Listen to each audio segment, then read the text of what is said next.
Hello ladies and gentlemen, what is going on? Welcome back to Force Strategy Gaming. Today we will be taking a look at a Protoss strategy. Now the player we will be focusing on here is Dignitas' Nani, and the opponent is Fnatic MS Iker. Masiker? Who cares? Yes, we're going to be looking at a Protoss strategy specifically. A very interesting build I wanted to show you guys today. Opening up with Void Ray play, and we want to look at how effective that can be, especially if you're close air distance to your Terran opponent. The major concern early on, if you do open up with Void Rays, is of course Marines. Well, it just so happens that the Terran opponent in this game does go Marine heavy, going for a 3 racks quick expand, actually getting lots of early Marines and relying on bunkers for frontal defense. But what this type of build do, and what this type of build can do, and specifically what we'll see Dignitas' Nani do, is completely bypass any frontal defenses, any frontal bunkers that will be used to defend from early game aggression, using the Void Ray to get vision of the high ground and actually warping right into the main.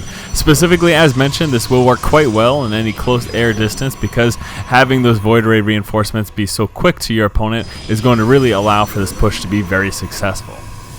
Now in terms of the build order, let me slow it on down momentarily and we will talk about the particular build order, and then once we get to the fight we'll actually take a look specifically at the engagement. So a couple things early on before I actually get into the build order. First of all, getting an early game Stalker, completely actually negating that Zealot. Zealot really not the most necessary thing. The Stalker is going to be used to first and foremost shoo any of these SCV scouts out of your main base, and then you're going to want to try to get some sort of map control and deny vision. So again, let's go straight to that build order right now. Now the opening is going to be 9 Pylon, 12 Gateway, 14 Assimilator, 17 Supply. The Cybernetics Core comes out. 18 Supply is your second Assimilator. Now of course, as soon as the Cybernetics Core finishes, you will start that warp gate research.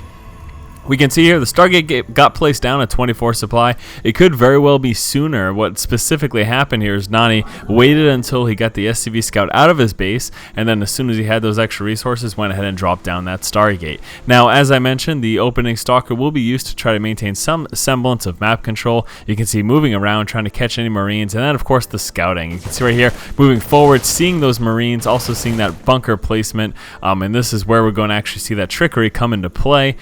So where were we? Yes, we started at the 18 Assimilator, and then 24 supply was the Stargate. 25 supply shortly thereafter were these 2 additional gateways.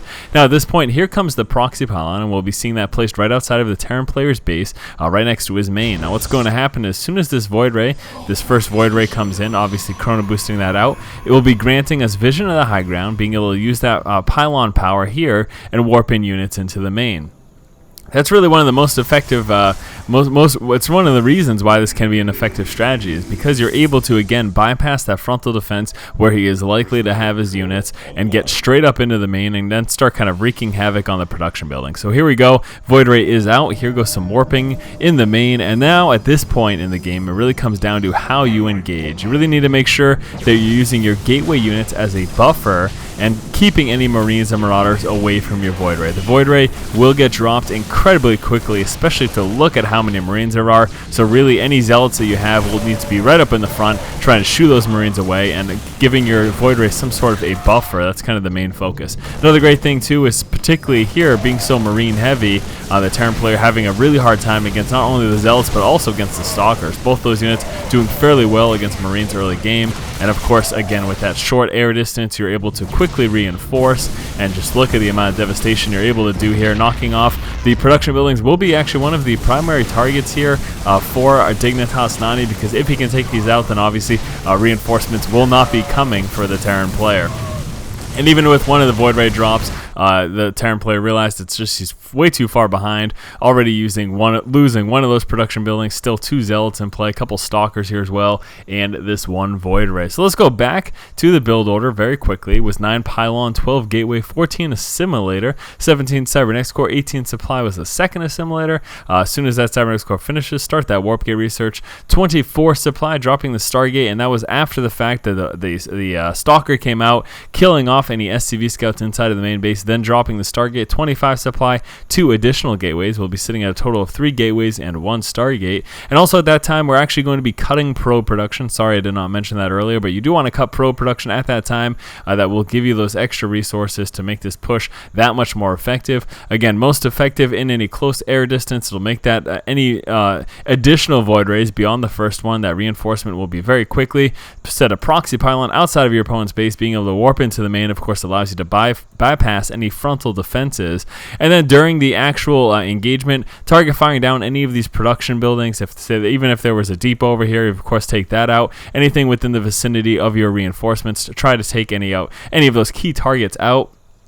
And then the actual fight itself, using any zealots and stalkers as a buffer, and then keeping the void ray kind of safe and tucked away in the back, because again, you do not want them within the range of any of those marines. Now let's kind of flip this around. Let's pretend that the Terran player had a few more marauders in the mix. Obviously at that point, the primary goal of that void ray would be to take out the marauders, because that is the most dangerous unit to the zealot and the stalkers, and then allow your zealot and stalkers to take care of any of those marines. So pretty solid, pretty effective build. If you happen to find yourself in close air distance to a Terran player, specifically on this map here, Shattered Temple, certainly it would be worth giving this a shot. Now, something else to realize too, in a build like this with cutting pro production, it also means that it's kind of all-in-y. It puts you in a position where if this doesn't do a lot of damage, you will be behind economically. So just realize that whenever trying a build such as this. So as always, guys, thank you so much for watching. If you like the content, please subscribe to the channel. And as always, guys, keep watching and keep owning.